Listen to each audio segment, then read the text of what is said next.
যাদের tagline if it's not Boeing I am not going, তাদের বিমানই বারবার দুর্ঘটনার শিকার হচ্ছে।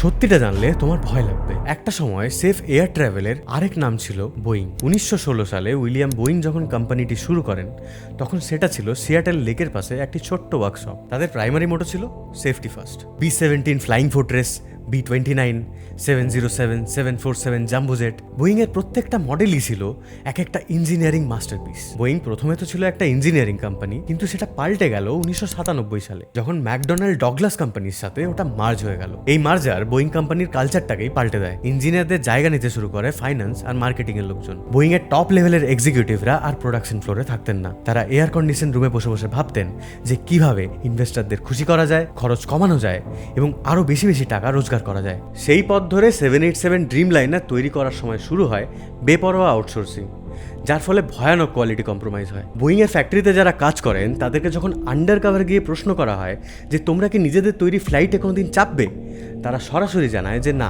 I wouldn't fly on one of these planes. You wouldn't? Why wouldn't you? Huh? Why wouldn't you? Because I see the quality of it going down around here.